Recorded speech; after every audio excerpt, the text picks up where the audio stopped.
Live on the Best Soccer Show. No room for an intro on this episode of the Best Soccer Show. Very impromptu because the October roster for the U.S. men's national team is out. Mauricio Pochettino's first roster.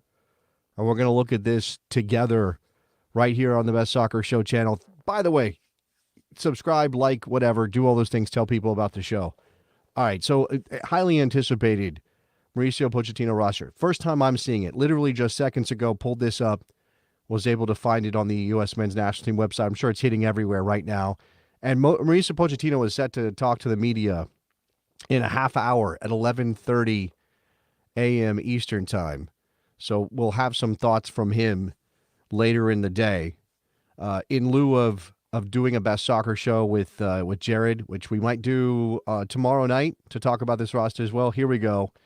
Goalkeepers, Ethan Horvath, Patrick Schulte, Zach Steffen, Matt Turner. The name that sticks out here, obviously, is Zach Steffen, a guy who hasn't been in the national team picture in a while, and it made the move to Colorado and has been playing pretty well for the Rapids in 2024. So getting a chance. 4 keepers. Do we need 4 keepers in camp? Is maybe a question that we could ask Pochettino when he talks about this roster coming up tonight. So goalkeepers, Horvath, okay, this is not, the goalkeeper situation is not ideal right now for the U.S. men's national team. I mean, we all know that this is not exactly what we want when it comes to our goalkeeper situation. Turner has not been playing at Palace, just like he was not playing at Forest. Schulte is good and up and coming and will probably be in Europe sooner rather than later, but I'm not sure that anybody sees him as the number one goalkeeper quite yet. Defenders, Marlon Fossey, coming in off of the September camp where he played pretty well against New Zealand, and we all thought, hey, maybe here's a guy. Christopher Lund, who seems to be the clear choice as a backup to Anthony Robinson there in the back on the left side. Mark McKenzie back in this team after the move to France. Tim Ream still in the squad. So Pochettino valuing the experience, the veteran leadership that Tim Ream brings to the squad, which makes sense to me. Why wouldn't you want that guy in your team to help you bridge the generational change or whatever you're going to be doing here? Pochettino's very first opportunity to get this team together. I think that Tim Ream is unlikely to be in the group for the 2026 World Cup. I mean, to say the least. And yet here he is. Connor on the chat in the comments. By the way, leave your comments on anything you see here that stands out for you, because absolutely we're doing this together. Connor saying, I feel like Horvath is the odd man out here, meaning that when we get to, down the road, the games matter, he's the one that doesn't fit. I mean, Turner's been the number one kind of by default, and he's a good shot stopper, but he leaves a lot to be desired. Steffen, we know, can be a good goalkeeper, but probably hasn't been at the level he needs to be number 1 or even number 2 in the national team. I already talked about Schulte. I feel like people probably are still waiting for Patrick Schulte to level up in terms of his club situation before we start talking about him as a number 1 or even a number 2 in this team. And Horvath, I mean, yeah, look, we know what Ethan Horvath is. Ethan Horvath is a competent backup goalkeeper for the U.S. men's national team. He's a guy that you can call in if you absolutely need him, but I'm not sure anybody feels good about him being a number 1. All right, so going back to defenders, Fossey, Lund, McKenzie, Ream, Jedi Robinson, of course, Miles Robinson, back into this team, having made the move to Cincinnati. Do we have enough depth at center back to be picking this apart? Austin Trusty is there. Cameron Carter-Vickers, injured, did not play in the Champions League in that absolute destruction of Celtic by Dortmund. Probably glad he didn't play in that game. But he's not 100% fit, 100% healthy right now. No Chris Richards as well. Chris Richards carrying an injury as well, if I'm not mistaken. So that would probably be, whether or not he would be in the season. Is that right? That Chris Richards is out? Yeah, he had a hamstring injury, so he's out because of injury. Joe Scally was on the team of the week for the Bundesliga this past weekend. Good for him. Probably deserves to be included in this group. Again, has Marlon Fossey jumped over Joe Scally as the number 2 right back? Too early to tell, but Pochettino's going to get a chance to look at both of them. Obviously, we're all waiting to see what Serginho Dest brings to the team when he comes back and how Pochettino rates Serginho Dest. Midfielders, Brennan Aronson, Gianluca Busio. Now look, Clayton said Stefan is the only relatively surprising name on the whole roster. I feel like Gianluca Busio is a pretty surprising name. Now, he's been starting for Venezia in Serie A. I don't think anybody quite has a sense of what his level is. Is he a Serie A player or is he a Serie B player? Is Gianluca Busio a player that you can even use effectively in the U.S. men's national team? He's a metronome-type player. He's not going to arrive in the box and give you anything in the attack as a body. He's a pretty good passer of the ball. I don't think he's the defender that you necessarily want if you're talking about a number 6. I mean, that's pretty clear. Johnny Cardoso is a number 6, but he's not necessarily a guy that we look. Obviously, having played very well at Real Betis, I still think the jury is out on him as a national team player. Weston McKennie, all right, when he's fit, when he's healthy, he's engaged, he's a must start. I think that remains true, even if Pochettino tweaks some tactical things. Aiden Morris absolutely deserves to be here based on his club form. And, what his role will be with the national team, I think, is interesting. Could he even maybe be a player that Yunus Musa loses out time to? Musa not playing a ton with Milan. I love Yunus Musa, but he's pretty one-dimensional at this point in his career. He's not a good enough passer to think of him as any more than a guy who's going to carry the ball forward. And he's a decent defender, but if he's not dynamic enough going forward with the ball at his feet, does somebody like Morris benefit from that? No Luca Della Torre in this team. That's obviously notable that he's been a fixture in the group for quite some time. So just responding to no Luca Della Torre, right? Did Luca pick up an injury? His career, his club situation went sideways. So we're not talking about a guy who's really where he wants to be on his club situation at the moment. So is this a Busio over Della Torre kind of decision for Mauricio Pochettino? All right, let's go to forwards. Well, I didn't mention Malik Tillman. Malik Tillman deserves to be in the team. Obviously, no Gio Reyna, right? That's another player we were looking out to see if he was going to make the squad. Didn't dress for Dortmund. Wasn't available in the Champions League. Probably makes sense that he's not. I mean, it definitely makes sense he's not here. Forwards, Balogun just scored in France on the weekend. Ricardo Pepi, Christian Pulisic, Josh Sargent, Tim Weah, Haji Wright. All right, Tim Weah healthy is in the team. That's obviously a good sign. Haji Wright probably deserves to be here. And the rest of these guys, Josh Sargent. Josh Sargent is the name I think that a lot of people want to see if he can push his way into the conversation, maybe even for the starting spot. I think Balogun's probably more dynamic and a better finisher, but Sargent gives you a lot more off the ball than anybody else in this group, for my money. Ricardo Pepi is not getting enough time at PSV Eindhoven for us to say anything about whether he remains a substitute. He just remains a guy that we're not really sure about what his future is going to be on the club level. And I think he's talented, right? And I don't know that there's anybody else. I mean, look, Brennan Vasquez, who else might be out there as a potential call-up at striker, as an out-and-out number 9 for the U.S. men's national team. I don't think that there are a ton of other options.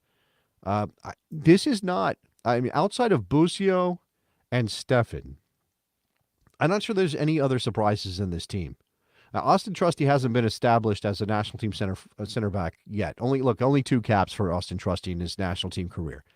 He's certainly a guy who could benefit from a new coach, getting an opportunity to perform for Pochettino to see what he can do. I can only assume that Pochettino has seen enough of Austin Trusty to think that he can be a good player for the U.S. men's national team. Again, when Chris Richards is out injured, so he benefits from that more than likely. Tim Ream is going to be vacating a spot at some point in the near future. Again, here's Miles Robinson. When we talk about the depth chart at these positions, it's sort of 1 or 2 guys that you kind of feel like have to be in the team, and then after that, it's really a toss-up. Cameron Carter-Vickers, injured right now, also not in this group. Would he be if he was not injured? Would Cameron Carter-Vickers be in this team if he did not miss that Champions League game in Dortmund yesterday? Again, Mark McKenzie probably benefiting from that on some level. I'm always been a little underwhelmed with Cameron Carter-Vickers. Decent player, does not seem to be national team quality most of the time. We do not see Leonard Maloney in this team either. So another midfielder who misses out. Is it a Cardoso? Is Busio in over a Maloney? Maloney is clearly a number 6 and a defensive midfield option, whereas Busio gives you more with the ball at his feet, more of a deep-lying playmaker type, something just a different look. I mean, Aronson listed as a midfielder is interesting, right, because he has played largely as a forward for the U.S. men's national team, has been pulled into midfield on occasion.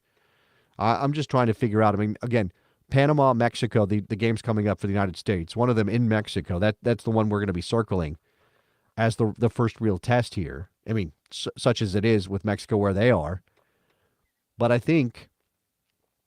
thinking about this makeup for this midfield. Weston McKennie and Malik Tillman ahead of an Aiden Morris, ahead of a Johnny Cardoso, ahead of a Yunus Musa, maybe a double pivot with the likes of maybe Morris and Musa with McKennie ahead of them, or maybe Malik Tillman ahead of McKennie and Musa, or McKennie and Morris. I mean, it's at Busio, it probably isn't going to play a ton, so I'm not sure I'm worried about his spot in a proposed midfield. Again, Brendan Aronson, does he stay in the midfield the way it looks on this roster? Is he a midfield option, or does Pochettino play him in a forward line? And again, does this even look like the 4-3-3 that has traditionally been or recently been the way the United States has played? I'm going to look through these comments here. I brought in a couple of these. Let's see. Christopher, I like seeing Miles Robinson and Busio on the roster. Okay. I mean, Miles Robinson does feel like something passed him by. This, if he plays, it'll be his 30th cap. That's a pretty established national team fixture, and yet it feels like things passed him by for a while there. Obviously, injury part of that, making the move to Cincinnati. We'll see how he looks. Let's go to Epictetus Casanova. You're going to make me say your name? It feels like we only have backup level keepers right now. That definitely feels the way things are with this national team picture. And to that point, Mateo Horvath doesn't deserve it. I mean, again, 4 keepers. So it's almost like there's a bonus keeper here for some reason. What exactly Pochettino is thinking with that, I'm sure we'll find out in about 15, 20 minutes when he gets in front of a microphone. Morgan, what's up, Morgan? I'm not surprised about Stefan at all. He's been great with Colorado, plus he's actually playing where 2 of the goalkeepers are. I mean, that's the balance here. That's when we come back to we only have backup-level goalkeepers. Okay, well, yeah. Patrick Schulte, Zach Steffen are playing. Ethan Horvath, Matt Turner, have had different kind of playing situations. So whether you rate them as keepers or not, if they're not playing regular minutes, that's definitely not going to be that's not going to present a bunch of great options. From what I hear, Clayton says, seems like Busio has been playing well for Venezia so far this season, so I'm curious. Yeah, again, I mean, this also is a question of what the level is for a Venezia, right? What the expectations are not very high for Venezia in Serie A. They went up, they came back down, they went back down, they went back up, and Busio stayed there the entire time. They're in 19th position. They've won a single game. They've lost 4 times in 6 matches. So when you say Busio is playing well, that's relative. Now, if you look at something like FotMob has Busio as the highest rated field player in their last starting 11, right? The last starting 11, and this is the season rating, but Busio's rated higher than anybody else in this team. And in fact, it looks like over the course of the season so far, he's the highest rated player. Yeah, does that translate? Is that something that Pochettino can do something with? Does the profile of Busio fit what Pochettino wants to do? If we're talking about pressing, I don't always think of Busio as the first choice in that kind of setup. If Pochettino decides he wants to press, and again, what is the balance of play against a Panama and against a Mexico? How much does Pochettino want to control things in that second game? You would imagine that regardless of who you put on the field, you're going to have a lot more of the ball against Panama. But Mexico is different. And that kind of balance in midfield. Again, Busio may just be a squad player here as well. So let's not get crazy about his role in this national team in this window because I don't think there's any real any real belief that he's going to be a starter. This is another good point. Casanova, our player pool feels like it's in transition period again. It was always going to be, I think, worth pointing out, it's always going to be with a new coach. But most of these guys we've seen before. Most of the guys we know. And minus the injured guys, right? Minus the players that we are missing out because of injury. And Sergiño Dest is clearly the name that would come to mind first. This is a lot of the same. Because it had to be. There's not enough time to sort of turn over the entire roster. You're not going to do that. Sargent is a fan favorite for sure, Casanova says. He does being a physicality. He does being a physicality that some of the others don't, besides the bigger guys. He works his butt off. He gets praised by his manager all the time. Take that for what it is. Obviously, we're talking about the English Championship. We're not talking about the top level of the game. We're talking about the Premier League. If Josh Sargent was scoring goals in the Premier League, there'd be no question about his place in the national team, and there would be an argument over whether he should be the number one striker. And I still could imagine a scenario, again, considering the kind of service that Fowler and Balogun needs, and maybe there not being those kind of players in this team to help him get that service, I can still imagine a scenario where Josh Sargent gets at least one start in these two national team games. And in fact, let's just talk about what we want to see rather than what we think Pochettino might do, because that's a difficult thing to predict. His first opportunity with this team, his first camp, first two games. So here's the question. What do you want to see when you see this roster? And we can talk about guys who are not here, maybe guys who, look, Christopher says Vasquez needs to get some more looks. I think it's hard to argue that Vasquez deserves looks over Balogun, Pepe, Sargent. And Haji Wright, who can play centrally, can also play wide, is a versatile player who has been scoring goals in the championship, hence his inclusion here. So if there's things you want to see from this group and from Pochettino, then shoot a message into the chat, because this is again, what are we talking about with the hopes and dreams under Mauricio Pochettino? What does he change? All right. Edgar saying, Busio has arguably been Venetia's best player, but what are we actually talking about here? Again, we're talking about the fact that he hasn't been in the national team picture for a while. That's all. I don't think it's crazy to point him out and say, well, that's a surprise, because he hasn't been in the mix. Again, if you're saying it's a clean slate under Pochettino, then okay, fine.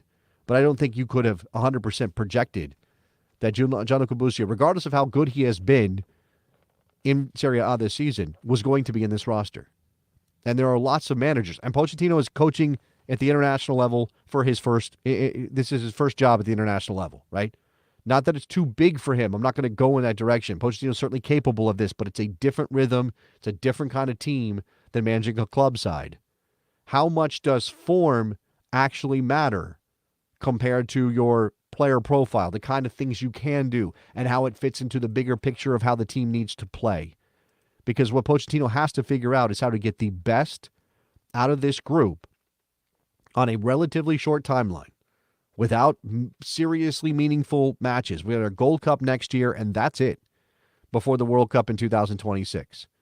So can you sort of experiment? Can Pochettino experiment, or does this need to start to come together pretty quickly with a clear idea of what he wants to do? I would agree with this as well. Tillman needs to show something in this camp. I like Malik Tillman a lot. He just seems to shrink a bit when he gets to the national team level. I think that's also been true of Johnny Cardoso. And I want to see more of Johnny. Like I know he can play, and I want to see him show it at this level with the U.S. I mean, not at this level, in the international game, right? Because I don't think anybody is arguing that Real Betis and La Liga isn't a higher level than a lot of the games the U.S. men's national team is going to play, particularly when you're talking about Canada, New Zealand, Panama, Mexico. But there's something about being in the national team picture, and we've seen this before, right? National team players, some guys thrive in a national team setup when their club careers maybe aren't of the highest caliber. And some guys are really good club players in a specific situation with a specific team and a specific setup, comfortable, culture, all those things. But when they arrive with the national team, it just doesn't happen for them. I would have loved another X factor kind of player, somebody we hadn't seen before. I mean, you look at the caps here from this group, and again, all these, some of these guys are still new, but they've been in the Marlon Fossey is one, right? What, mid-20s now at this point, had been at Fulham, has taken a bit of a winding road to get to this moment, and now playing at Standard Liège in Belgium. He certainly is exciting, 26 years old at this point. So not a young player anymore, but maybe a player who can fill out your depth chart. Happy to see that. That's certainly something we need to talk about, is how the depth needs to come along before you get to the World Cup in 2026. I already mentioned Austin Trusty. He's not a young player anymore, right? It's been a road for him to get to this point, and I think it's worth asking whether or not going to Celtic is the smart thing for a 26-year-old player when he had made his name at Sheffield United. Again, whether that's where you want to be playing in the Championship rather than the Scottish Premiership, I don't know. Celtic gets Champions League football, but we saw how that went yesterday against one of the better teams, one of the higher level teams in the competition. Let's see. Busio, 13 caps. We know a little bit about him. He's been in the picture. Aidan Morris has 7 caps. Feels like he's just getting started here, and I'm very excited to see where he can go. Big fan of Aidan Morris and his game. The energy level, the commitment. He's a better passer maybe than people think, just based on his sort of energetic, defensive-minded profile. But Columbus fans know this. Middlesbrough fans know this. Let's see. I mean, this is worth pointing out too. And I've already mentioned Maloney, not here. Right. So Maloney is an out-and-out destroyer. Number 6, as Edgar is saying. Johnny Cardoso is a 6. And after that, you don't really have a clear 6. Yeah, I imagine you could deploy Aidan Morris in that position if you wanted to. We'll see what Pochettino tries to do. No Tyler Adams. I mean, let's just acknowledge the fact that if Tyler Adams was healthy, he would probably be in this team. Let's see. I'm looking at this again. Nobody really new to the group, except for Marlon Fossey with the 1 cap against New Zealand, and a Patrick Schulte who is a young goalkeeper. I mean, these guys have either been in the picture and drifted out and now are coming back, or they've been fixtures. And that's, I think that's interesting. Mateo's also mentioning Tanner Tessman after the move to France. I certainly thought we might get a look at him, but in this moment, it looks like Pochettino is kind of easing his way into this. I mean, are more changes to come down the road? And again, he's going to be talking to the media in about 7 minutes' time. So I'm actually going to wrap this up. Keep the comments going. Make sure you subscribe to the Best Soccer Show, by the way. But we'll wrap this up. Quick roster reaction. Thursday night, tomorrow night, believe that Jared and I will be back on the show, on the Best Soccer Show, to further break this down and talk about what we hope to see against Panama and Mexico. Thank you guys for watching.